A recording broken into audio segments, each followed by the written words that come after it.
저희가 다음으로 또 주제로 좀 얘기를 해봐야 되는 게 그 이재명에 대해 가지고 이렇게 납득할 수 없는 2심 재판의 결과가 나왔는데 네네. 이게 이제 대법원에 가가지고 설령 무죄로 뒤집힌다라고 해도 네네. 만약에 조기 대선이 열린다라고 한다면 이게 파기환송이 되고 난 뒤에 다시 결과가 나오는 데까지는 좋게 한 또 4, 5개월이 걸리다 보니까 네네네. 결과적으로 그러면 일단 현실을 생각해 본다면 이재명 대표가 선거법 위반으로 대통령 후보가 될 수 없는 거는 아닌 것 같아요, 이제 지금은. 끝났죠, 그건. 끝이 네네. 났습니다. 그러니까 조기 대선이 열린다라고 한다면 이재명이 민주당의 후보가 되는 거는 이제 기정사실화가 됐습니다. 네네.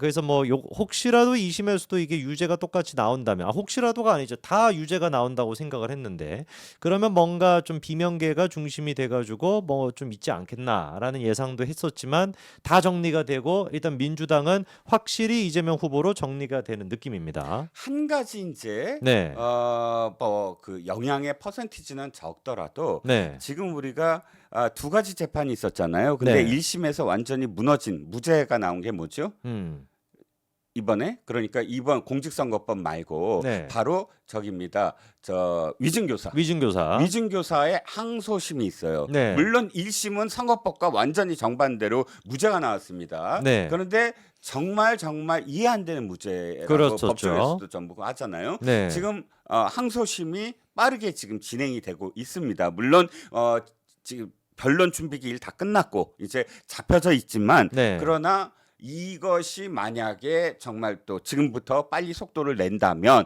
일하고 희망 회로를 약간 돌린다면 네, 그나마 그게 영향을 미칠 수 있지 않을까라는 건데 네. 사실은 크게 기대를 걸 수는 없겠죠. 크게 기대를 걸 수가 없죠. 그때 위증교사 1심 같은 경우도 이미 내가 협박을 받았다, 위증교사를 내가 받았다라고 얘기한 사람이 있는데도 네.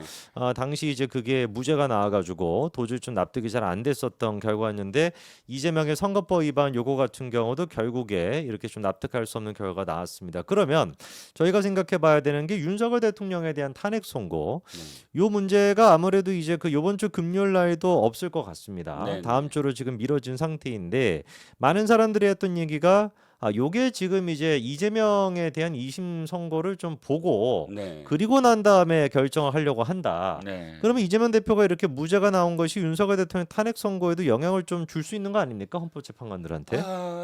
내용적인 측면보다는 네.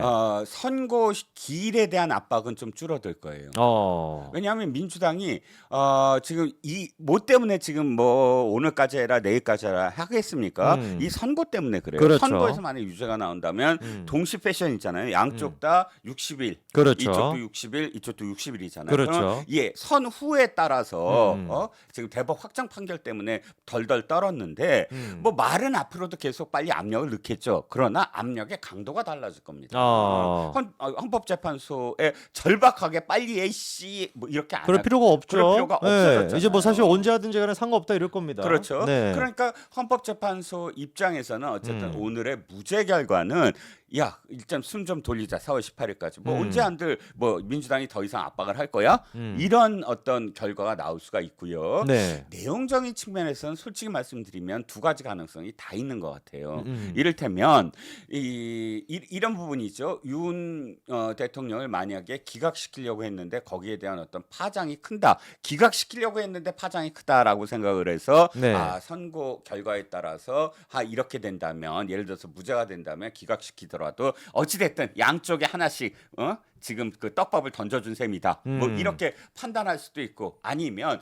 무죄가 나왔으니까 이제 이걸 인용시켜도 큰 문제가 없겠구나. 전체적인 어떤 분위기가 네네. 이렇게 연동돼서 뭐 인용을 해도 된다. 이렇게 양쪽으로 다 가능성이 있어 보이거든요. 네. 왜냐하면 그 가능성은 헌재 내부에서 사실 의견 통일이 안 되는 건 어차피 어떤 의견을 냈을 때 이것이 정치적인 파장 이 어떻게 될 거냐를 고민하는 것밖에 없어요. 그렇죠. 그 정치적 파장이 오늘 무죄로서 어떻게 지금 헌재에서 받아들이느냐에 따라서 달라지겠죠. 그렇습니다. 그래서 이 지금 결과에 따라서 헌재가 좀 어떤 식으로 반응할지도 봐야 될 텐데 확실한 거는 민주당 지지자들 같은 경우는 지금 어마어마하게 또 이제 응집력이 생기고 또 파이팅이 좀 넘칠 것 같습니다. 네. 그렇죠. 자, 음. 그건 상대적인 거라고 봐요. 네. 저는 자 지금 좀 우울한 얘기만 계속했지만 네. 한번 보시자고요. 이 지금 윤 대통령이 구속 취소됐을 때 네. 당시에 어쨌든 이재명 쪽 그 개딸들과 민주당이 달라졌어요. 그 그렇죠. 전까지는 절박하지 않았거든요. 음. 아 자기네들이 이거 인용될 거야, 빨리 될 거야 했는데 구속이 석방이 된 다음에 이 헌재 선고가 지연이 되니까 굉장히 자기네들이 뭉치기 시작했거든요. 역으로 이재명이 지금 날개를 단 상황에 대한 포비아, 공포가 확산될 거예요. 민주당 내부에서. 아니요. 민주당 내부만이 아니라 아. 민주당 내부가 아니라 네네. 중도와 어. 보수. 오히려 그러니까 이재명이 저렇게 날개를 단 거에 대해 가지고 다른 사람들은 이재명의 날개를 달았다라는 거에 대한 뭔가 좀 공포감이 생길 수 있다. 그렇죠. 왜냐하면 이재명에 대해서 어쨌든 중도도 믿는 게 있어요. 어떤 거 사법.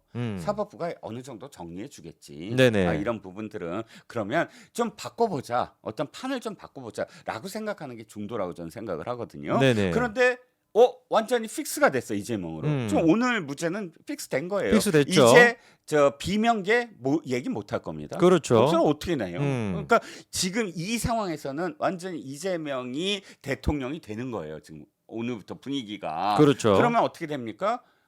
그거를 지금까지 고민하고 공포스러웠던 사람들이 이제 이재명에 대해서 또 민주당에 대해서 또 저쪽은 결집은 하겠지만 중도층이 더 심하게 이탈할 가능성도 높다는 겁니다.